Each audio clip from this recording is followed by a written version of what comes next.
Lord, the world just abused me. So I need you to use me. So reveal yourself to me. Better yet, Father, reveal yourself through me. I'm a tool. And a king who knows his worth. But I'll remain meek, so I shall inherit the earth. Because I came here from the dirt. Without Christ, it doesn't work. I've been a sinner since birth that still managed to beat the curse. I'm free. Because I have God inside of me. Enemies under my feet as I walk these golden streets and I fly.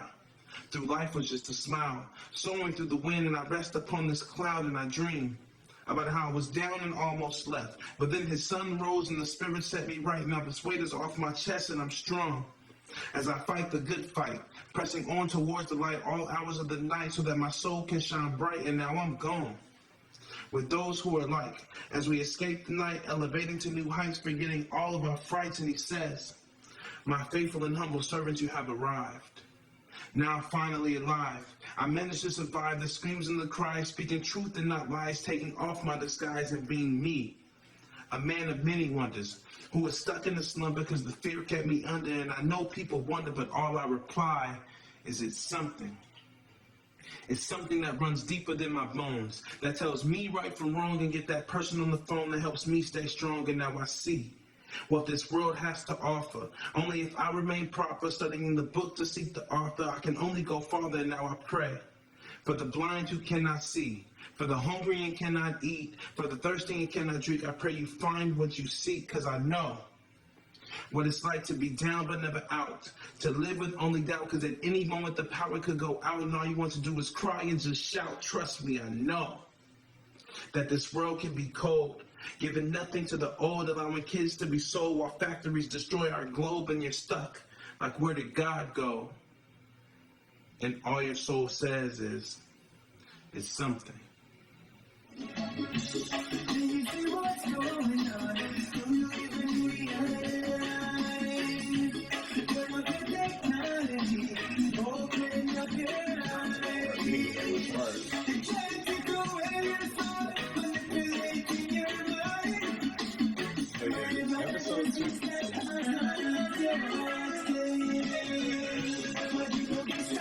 I'm just going to stop there because I'm just excited. I'm more than excited for episode 2.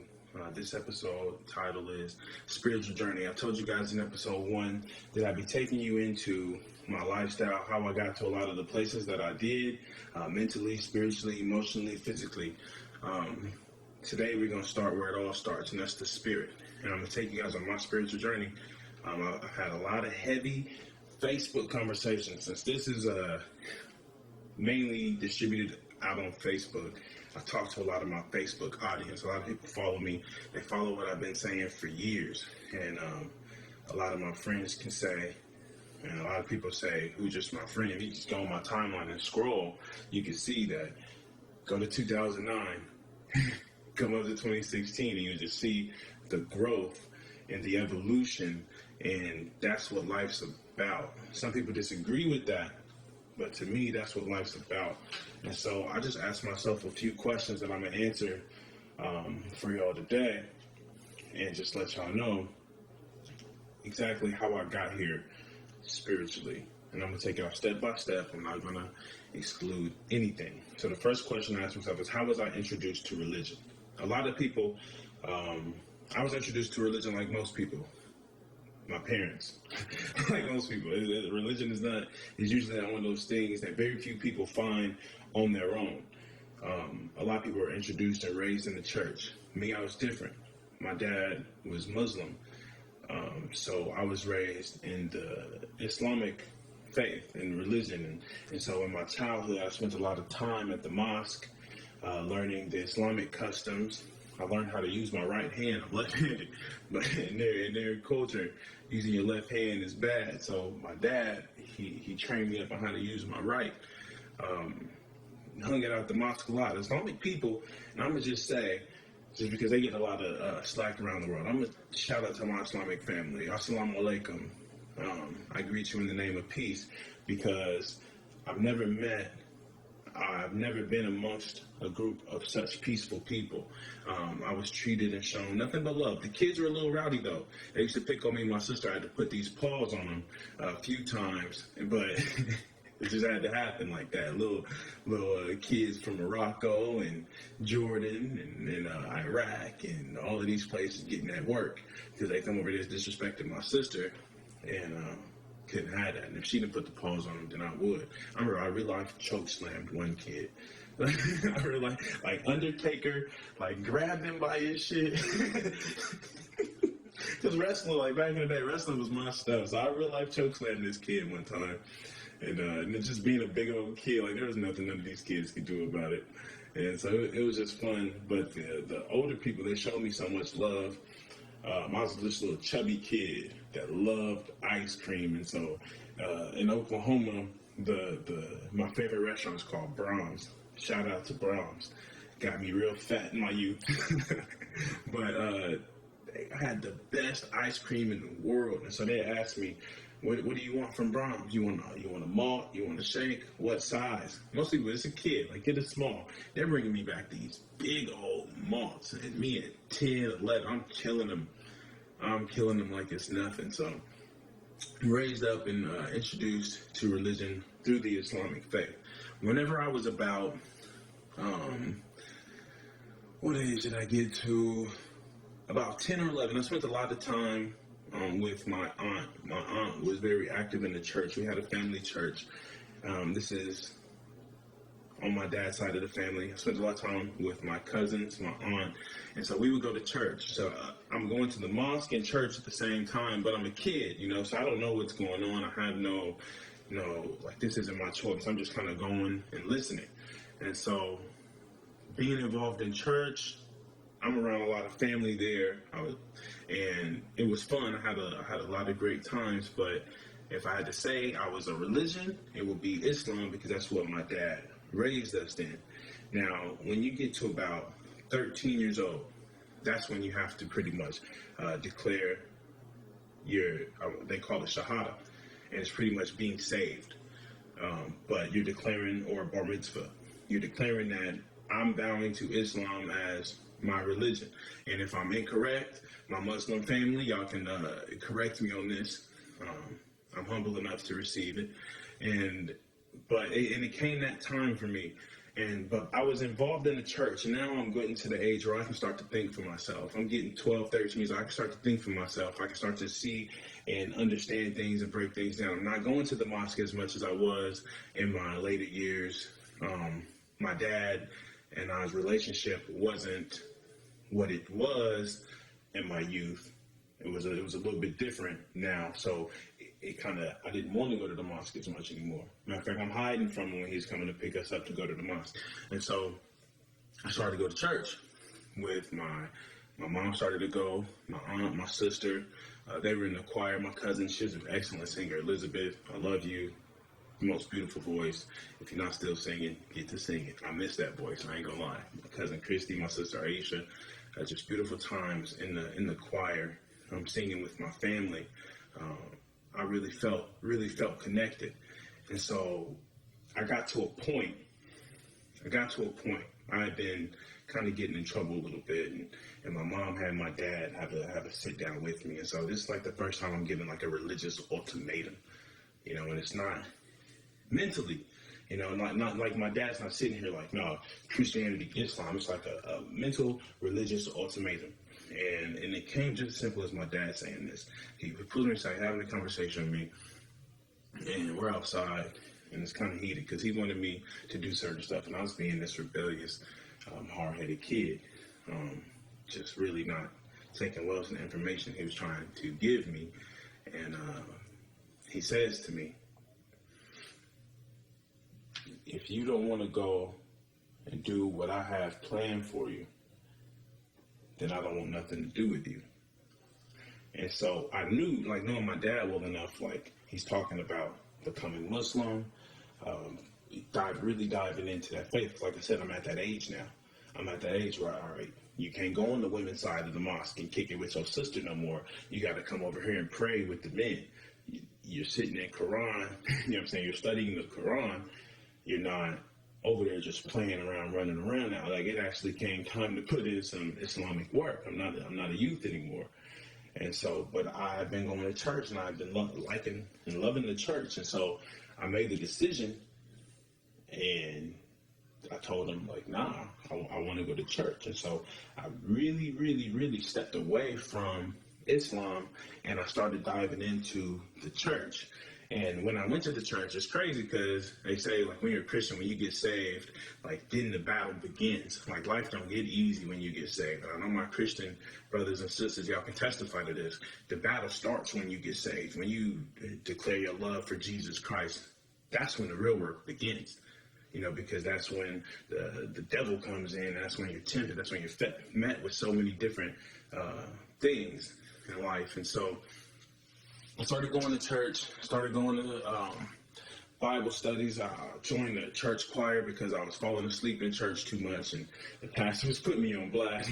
My mom was kind of looking at me like, boy, you're embarrassing us up here. So my mom made me join the choir. It was either that or she's going to keep slapping me upside the back of my head, because y'all know how church is sometimes. Especially for a 13-year-old kid with Grand Theft Auto, all night. All night, every time. And so, coming to church the next day, sometimes it was a struggle. My mom put me in choir, and I've been singing since I was in second grade, and so I loved it. I really enjoyed being in the choir, singing with my family. Had a couple of solos. No, you guys can't hear that right now. You guys can't hear that today. But I had a few solos. Was able to act in a couple of plays. Was real involved in the church, and so that's where I connected to the most. I started to read my Bible. I started to dive into that, even as a young child. When I was 14, I got in trouble. And so I'm in here, I'm in this place, and in a cell by myself for something I did not do. Torn apart mentally, because like when you're 13, 14 years old and this stuff is running through your head, like, man, why am I in here? God, where are you? God, where are you? And I actually ran into somebody who knew my pastor in there, and he said he was going to pray for me. And I thought I should start praying for myself. So I started reading my Bible in there, started praying, started talking to Jesus, started talking and really declaring myself and speaking this into my life. And eventually I was able to get out, and I moved up to Washington. And when I hopped on that plane, I had faith and I had football. That's it. Faith and football. That should be a book. It might just. I came up to the state. That's all I knew. I listened to gospel music, and I had my Boosie too. And so, as football time come around, I'm loving my Boosie, my Lil Jon. But in the times where I'm feeling alone and I'm missing home and I'm missing my mom, what really connected me was my gospel music. Kirk Franklin, Donnie McKirkland, Fred Hammond, Aunt Mary.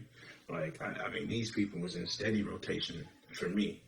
And it led me through a lot of things. And same thing going to college. When I got to college, all I had was faith and football.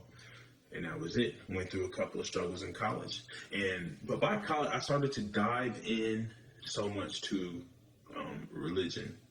I took an introduction to religion course. And my faith was pretty much made up. Jesus Christ is the truth, the way, and the life. I wouldn't be at that point in my life if it had not been for Jesus Christ. And anybody who asked me, I'd tell them the same. I wouldn't be where I was at in my life then if it had not been for Jesus Christ. And because it's all I knew, it's all I had. Faith and football. And so I took this introduction to religion class, and I started to learn about Hinduism, Buddhism. I already knew about Islam. I started to learn Mormonism. I started to learn about different religions, and so I was just like, they all kind of say the same thing. I think I'm going to adopt a little bit of everything. I think I'm going to be a little bit of Buddhist, a little bit of Hindu, a little bit of Mormon, a little bit of Muslim, and a little bit of Christian. I even had that on my Facebook at one point in time, because I was just like, it's all the same underlying message. And so I'm trying to find out what my questions are. And I had this roommate. His name is Chase King. And him and I, he was raised Christian too, or Mormon more so. And so him and I, we always had spiritual conversations. We always had these types of discussions. And up until about 2010, we agreed on for the most part. And then he started to research a little bit more. And in his research, he started to question things a little bit more. And we always had discussions. Like most college kids was talking about X, Y, and Z, who cares, but they wasn't having, like, we're having spiritual conversations, political conversations. Like, our conversations were so deep, and this is outside of talking crap about Beamer versus Decatur. And everybody know Beamer was better. And this is outside of that. A big portion of our conversations were political, revolutionary, and spiritual. And so when him and I started to disagree on the spiritual, it made me dive in so deep. And at this point in time, I'm pretty much on the road, the team chaplain. I'm teaching Bible studies. Tuesday nights, I'm teaching Bible studies. Teammates hitting me up asking me, what books of the Bible can I read? What books in the Bible can I look at to help me through certain situations? And I was kind of that figure. Preacher man almost, off Friday Night Lights. It was very, very similar. Team prayers, whatever you needed. That was kind of me. But my roommate, he was always pushing, always challenging me. And I also had another teammate, Jerry Seha. Us three, we would have these types of conversations. We had the locker room divided. I got my Christian folks. They got Jerry. He was very scientific. And then Chase, he sounded atheist, but he wasn't. He was really just challenging the information. He was like, I don't know. There's something, but I don't know what it is, and I'm comfortable with saying I don't know. And me, I'm like, no, Jesus Christ is the truth, the way, and the life. And I'm like, you guys can say whatever you want to, but I wouldn't be at this point in my life if it had not been for calling on that name. So you couldn't tell me shit, in other words. But I was so well rehearsed in this book that I can combat them with scripture. And they weren't as rehearsed in the book, so they really didn't know scripture, but they could pick out a few that kind of didn't sound right. And I would justify these scriptures, slavery scriptures. That's just the one that pops up at the top of my head. There's plenty more, but that they would bring to me, and I would to me, I'm debunking. To me, I'm debunking because I'm like, no, you got to put it in context. Slavery didn't mean what it meant then. Slavery here wasn't this and that and the third. And so they're just like, nah. You used to always say one thing to me, Evan, you're smarter than that. And then, and what made me really start to question Christianity and start to question religion is one day at practice, Chase comes up to me and he goes, Evan, you're Christian, right? I'm like, yeah. What are the 10 Commandments? I'm like, well, kind of caught me off guard. But I know my book. I want to say I got to like 8 or maybe all 10. I don't remember. However, I was intrigued.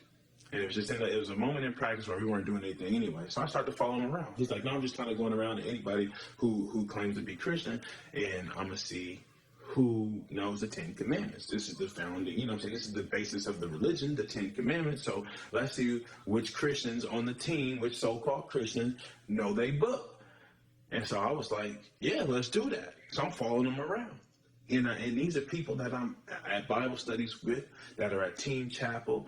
And I'm telling you, they didn't get no path further than 2, further than 4.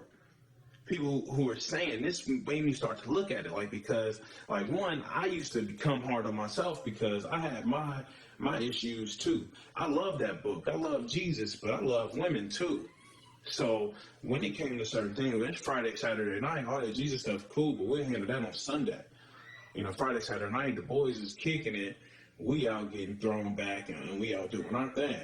So, but don't trip, because Monday, Tuesday, Wednesday, Thursday, Sunday, Monday, Tuesday, Wednesday, Thursday, I'm all God. Friday, Saturday, the devil kind of had me. But it's kind of like, a lot of people can same thing for everybody. Hell, Easter is tomorrow. Some call it Easter is tomorrow. And I guarantee you, I could go to the club tonight, and you might see people in the same suit they're going to be in church tomorrow with. See some girls in the same dress that they was just out shaking it up, and they're going to be in church tomorrow, screaming and professing their faith for God, which is all cool. I'm fine with it because I was that same one. I was that same dude, so there's no shade there. But I'm just saying, now let's put certain things in perspective. So when I'm going on these, when I'm following Chase behind, and he's asking these people, and these are supposed to be followers of Christ. And we can't get past 4 of the 10 Commandments, even though Christ didn't introduce the 10 Commandments. he definitely didn't talk us against them. He definitely didn't teach against them. If anything, he lived them. And so when I'm not seeing other people do this, but they still claiming to be Christian, it makes me, honestly, it gives me a guilty conscience. And then it also makes me start to look. And so when I start to listen to Jerry and how he's talking about science, a lot of this stuff is making sense. He's saying the same thing I'm saying. When I'm starting to look at, oh, the Bible's been changed and woo woo woo. But I never dug in. I never dug in. I dug into the Bible more, and I actually became better and better at the Bible until we graduated. We split off. But before we graduated, no, I'm not telling that story. That's for a different time. But so we graduated. I started to develop a sense of spirituality. And in my sense of spirituality, I'm still using the Bible, but I'm almost broadening my horizons, broadening my perspectives. Yeah, people changed that book, but the message got through. The message is what matters. And so I'm believing the message of the Bible, not necessarily the entire Bible, but the underlying message of it, that Jesus Christ came down and died for our sins. The underlying message of it, that we were all born into this world sinners, but by grace, we've been saved, we've been redeemed, we've been uplifted, it almost justifies my Friday and Saturday nights sometimes, because I'm cool, I got a clear conscience, now I feel better, I cried about it, and now I feel better because I called on Jesus, and I get the feelings, and like I really do, I did feel cleared. My conscience was cleared. I felt at peace with some of these things, calling on that name. So you'll never hear me say that. But now the question becomes, like, what changed? What happened? So I made the decision, whenever I left college, I made the decision to stop playing video games as much and start reading books more.